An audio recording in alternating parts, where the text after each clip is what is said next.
Hello, hi, good evening, everybody. Welcome back to Real People, Real Stories by Praan Wellness.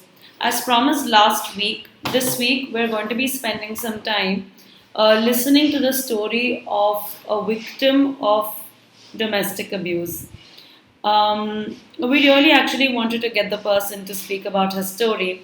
However, the fear and the intensity of her experiences, mostly the fear of being identified by the batterer, was affecting her to such an extent that she said that she was really wanting to share her story, but could not gather, you could say, the courage, or could not gather herself to come and tell it herself.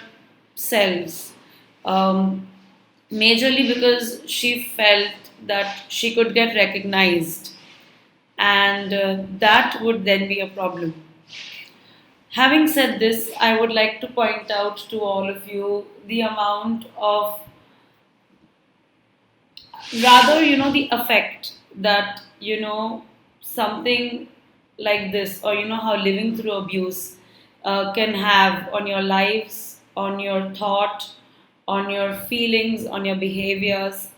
And we wish her good luck, and we hope that she remains strong. And like, although she's not living with the batterer right now, or the abuser like we call her, she remains strong.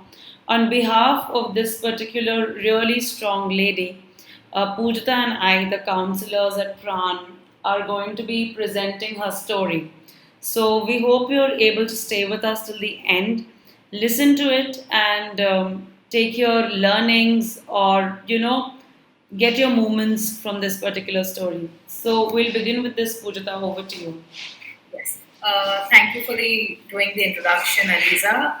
I think without wasting any more time, I'll start posting questions to you so that you can give out the answers that the story that the victim or the survivor rather has shared with us. So the first question would be, did she share any instance of violence experience at the hands of her partner or batterer, and were there any patterns that were established, with the partner's thoughts and behaviors? So when we asked this question to her, I think she took quite some time to, kind of live back those experiences. And she said that there were many, many, many instances that she could recollect, and chose to share a few of them with us. So she started off by telling us that there was once this function at her house, in which she was working the entire day, and she was definitely very, very tired by the end of the day.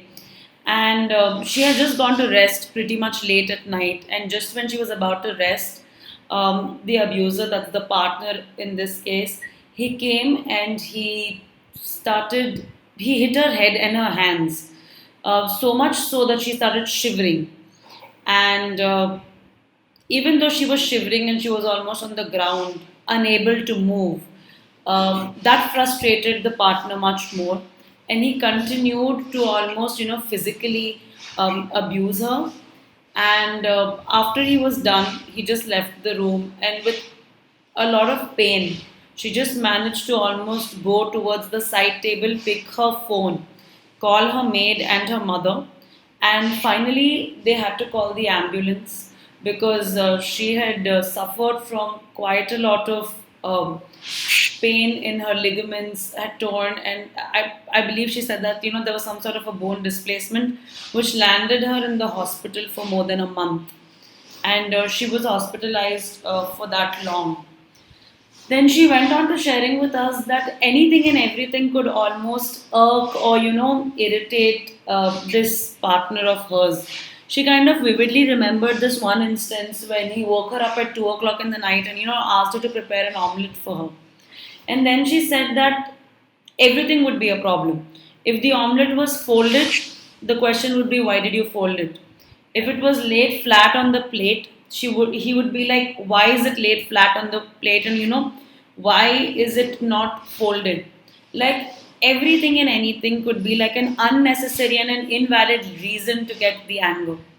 She then, went on to sharing that the abuse was not only restricted to her, and she said that she was okay till it was restricted to her. But what really kind of ticked her off was that there was this one time when he got really, really physically violent with the son, and he beat him up after everybody went to sleep for almost like the longest possible time. And the reason was that he had asked the son to close the door, and she said that her son was very young at that time, and he had asked him to close the door, and he kind of forgot because he was playing, and he just went to bed. And he woke him up, and he just kept beating him and beating him up. And this was something that she absolutely could not take, but also something that she could not raise a voice against. Then, coming to the next part of the question that we asked her, she said that it was a very, very, very big challenge to be able to establish a pattern. She said that he would make up things in his mind, he would kind of blow them out of proportion, and anything or everything could be a reason for him to start, abusing physically. He would get angry, he would throw a tantrum. I mean, to the extent that the domestic help in the house was used to being yelled upon and almost beaten by him. She was used to it, and so were her children. So there was almost no pattern that could be established, but she almost knew that there were certain times, and certain instances that could really irk him, and she tried her best to avoid those situations. So, with a lot of difficulty, she was able to share these few instances. And then I think towards the end, she told us that she could go on and on and on with these, and she said that she could spend hours talking about it. But there was so much pain, and so much, I could say, almost feelings of anxiousness, feelings of pain when she was reliving these moments with us. And so we kind of told her that these should suffice. It's actually very difficult to, listen to you also, speak about, all of this.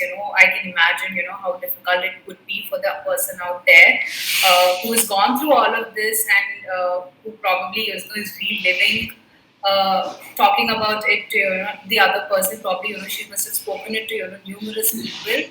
And I think, time and again, we keep telling about, how normalized it is in our society for people to say that it's okay for your husband to hit you, or it's okay, arey, mat diye, so why don't you just go through it, it's fine, just bear for some time. And I think we need as a society to take a step and not normalize it, and uh, allow women to give them a voice to talk about it. I absolutely, I think, agree with you. The major reason for this being that, I mean, we had a discussion just a week ago, and we were talking about, as a society, we've normalized it and everything. I think the reason, I mean, when I was kind of thinking back, I think the reason that we've normalized this is because we don't understand the intensity. Yes. And such stories kind of help us understand the intensity of the situation. And I hope that, this is going to be a place for maybe somebody to stand up and say, that, hey, this is not okay. Yeah, And I think that's the kind of awareness we want to bring about. yeah, and also when you're talking about awareness, I also want to bring about this about support when there is somebody who's coming out and talking. So it's important that we support this person and believe them that yes, she must have gone through a lot. So I think that kind of a belief where people generally tend to not agree that she's just making up for some reason, she doesn't want to stay live with her husband. He he's such a good person, he's earning a lot, what else does she need? She's getting all the luxuries that she needs. So there are a lot of things that come up. So at the end of the day, what's important for these people is support, give them a voice to speak, and believe that they're going through all of this. I agree. Yeah. So the next question is Eliza. Does she still live with him, or if not, what encouraged her to move out of this relationship? Well, currently she said that she's not living with him, and almost funnily so, or ironically so, it has so been that it was the abuser who asked her to just leave. He said that I don't want to live with you anymore, and I am not comfortable living with you anymore, and he's asked her to leave.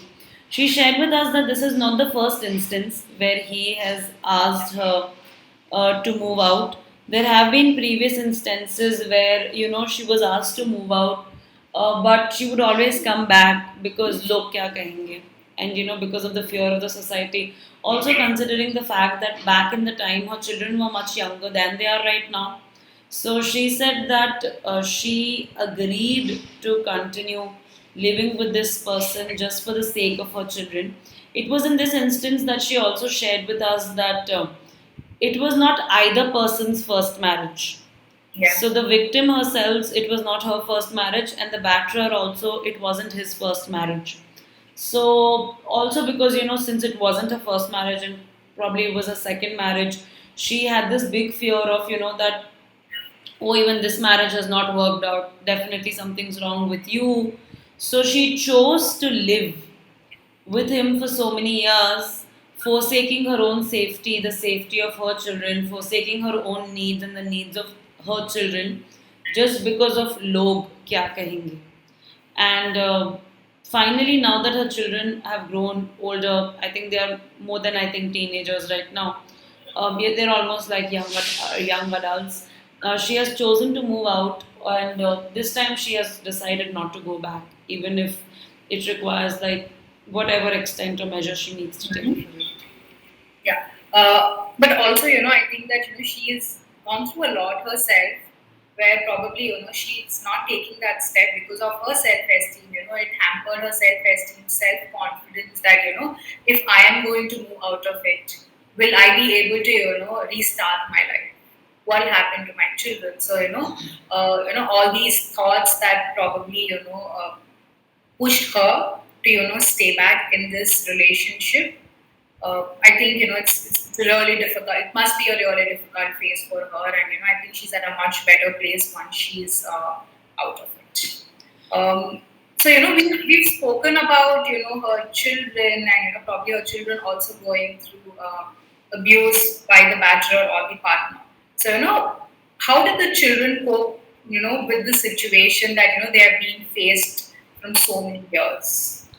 I think this was a very short and a crisp answer, and I still remember her telling it to us when we were interviewing her.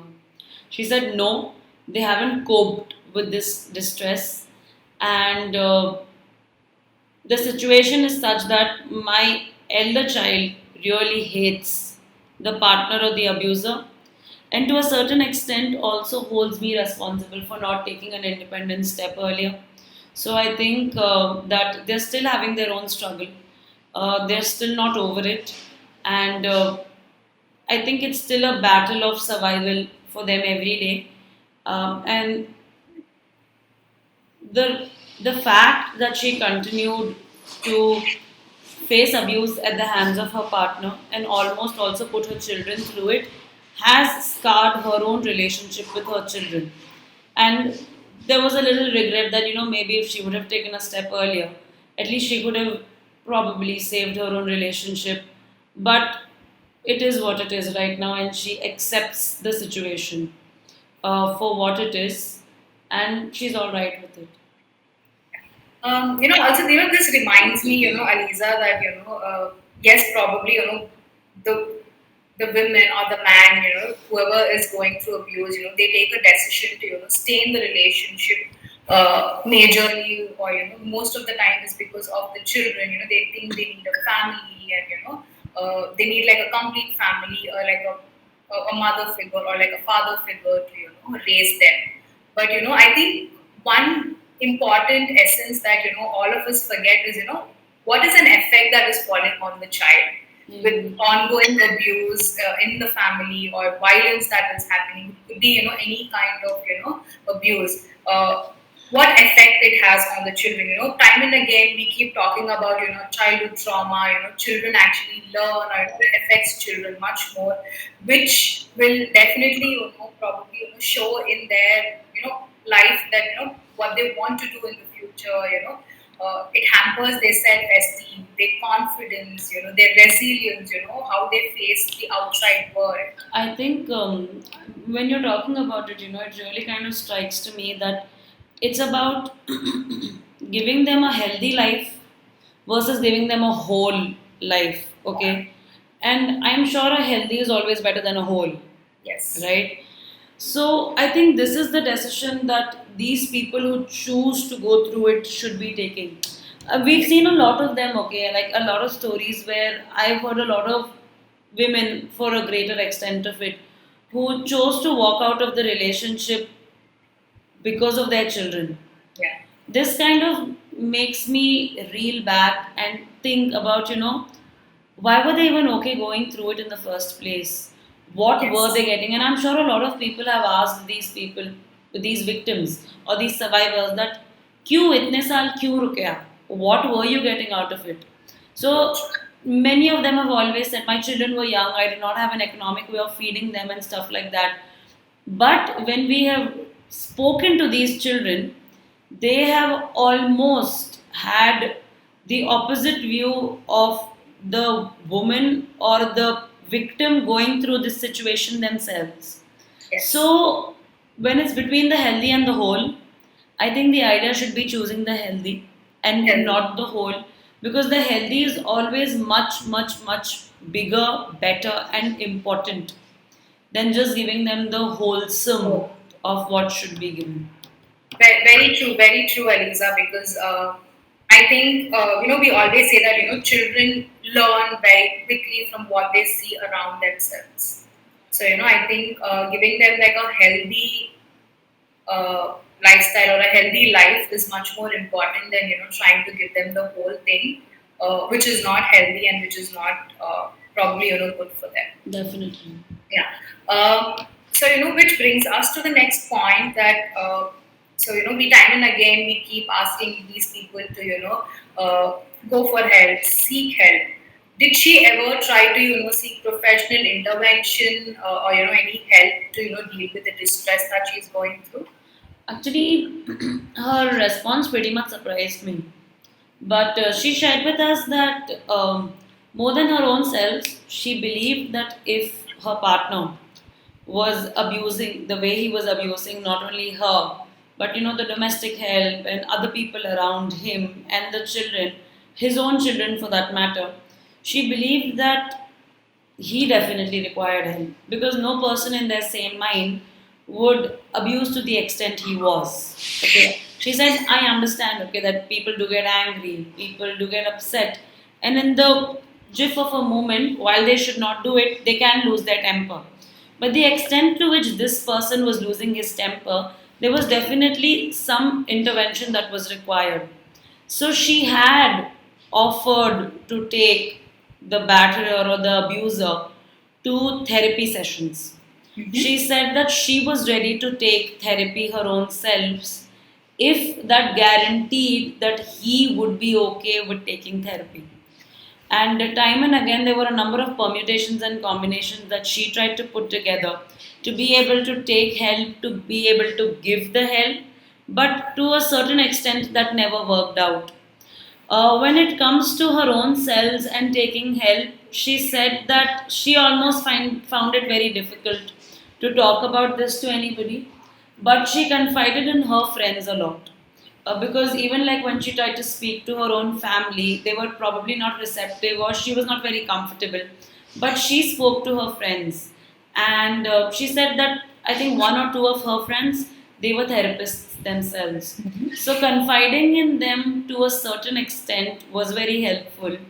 But she always spoke about how she was a very strong-minded person, how she was very resilient, and how she believed that she could make it work just if her partner had agreed to undergo therapy with her.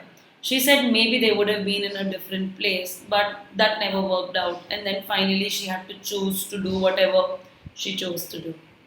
Yeah. I think in the last week's session, when we spoke about can the batterer change, and all of that. I think we made it that yes, it is possible, but it is their choice to whether they want to let go of this abusive behavior that they are going through. Uh, but I think as she has mentioned, saying that. Though she has given him the way that let's go, let's meet, but he was not willing to let go of this behavior. I think though she is taking that step to work on the relationship, but it didn't go the way she wanted to. I think what what's important is that remember that it can be possible, but the batterers should make the conscious choice of changing themselves. Yeah. And also it also brings this one thing to me that a lot of times probably young women who are getting into relationships, they know that probably their partner is abusive. They feel that acha theek hai, shaadi ke baad this person is going to change, things are going to get better, That almost never time. happens. Yeah, so I think that's almost like I will say it's null. It doesn't happen. It almost doesn't happen. So having such kind of an thoughts, or such kind of an attitude that acha theek hai, thodi din ke baad this person is going to change. I think we need to remember that this is a behavior that will keep continuing. No, I think I'll tell you what, okay. People who specifically read a lot of these novels, they might understand. Okay, like so in the last session when we were doing this one, you ask, we answer, we discussed to some extent, I think, how Bollywood has normalized it. Yes. But I think that to a great extent, the novels that we read, they have also kind of, um, they haven't normalized this to, but to a very great extent, I think novels have made us believe that we can change the man. Yeah. Yeah, that that the person is going to become a completely different person after we marry that person. And like, just to talk about a few examples, and of course, like in a novel world, because it's fiction, it also happens. Like, for example, what I can think of on the top of my mind right now is 50 Shades of Grey. Okay, in that, when Anastasia Steele married Gray, he did change from his previous selves, and he opened up and stuff like that. Also, like, a lot of the stories, which are a spin-off of, that person being able to change. Like, I remember reading this one novel, Nothing Left to Lose. Okay, and there are a few other novels, okay, in which these criminals suddenly become like the best people. Or, like a person who's into you know, BDSM will just, suddenly become like a normal person and stuff like that. That is possible, okay? I'm not going to say that, the novels are feeding us all wrong thoughts and stuff like that. It might be possible. But in reality, for how much ever we have seen, it's not really worked for a greater number of people. Like, if Yeah. we talk about it on terms of the normal probability curve, there's almost little to no possibility for a person to change. And even if they have changed for the first few years of marriage, they have always fallen back to their original personality later. So while it's good to watch these, movies, and it's good to read these novels, I think it's very important for us to be able to make a distinction of Very true. what can happen, what cannot happen. And if as a person, male, female, or whatever, whatever you associate with, if you believe that you're going to get into a relationship with your partner and that your partner is going to change and become this new person, that's almost impossible. So for anybody who's watching this, if you see there are signs, if you see that there is something that's probably not going to work out, know for a fact that it's not going to work out, or maybe address it way early in the relationship, so you at least know what you're in for, and it's not like a surprise for you later. And I think Very. that's very important for all of us to remember and know. Exactly. I think that's very very true. That yes, fiction might be very catchy and it's very nice, but we have to always be in reality that what is fiction and what is doable and not doable. I think so. When you're talking about professional interventions and all of this, and as mental health professionals, where we keep time and again talking about mental health, how did all of this affect the person's mental health? Like I told you, okay, she said that she was very strong, and that she was very resilient, and maybe after a period of time she had just gotten used to it. Maybe everybody in the house had just gotten used to it. But she also shared that there were these some instances, or there was this series of instances where she would remain extremely disturbed, and she would almost be living of the fear and an anticipation of what this person will do next. And that fear and that anticipation, she said, was very disturbing, because she eventually said that कि हाँ फिर आदत हो गई थी, and maybe सभी को आदत हो गई थी, but till the time that they reached this point. And like I told, like in one of the previous answers, that she never knew what was going on in his mind, and the smallest of thing, even done the way the person would want, kind of was like, it could become like a big thing. Okay, so that anticipation of how this person is going to react almost always played on her mind and really disturbed her and kept her in a very unstable situation. But she somehow learned her own techniques to get used to it eventually.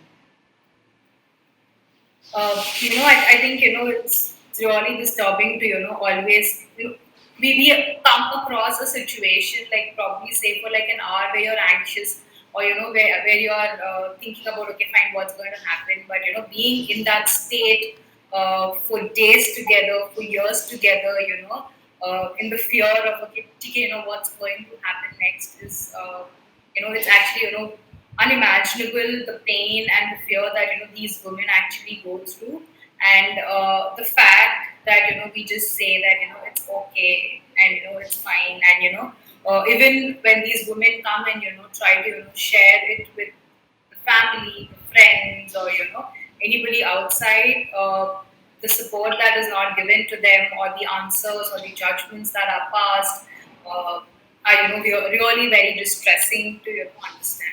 I mean, she also like when we were just having a chat, she also mentioned that even today, maybe she hasn't told everything to her sister or her mother.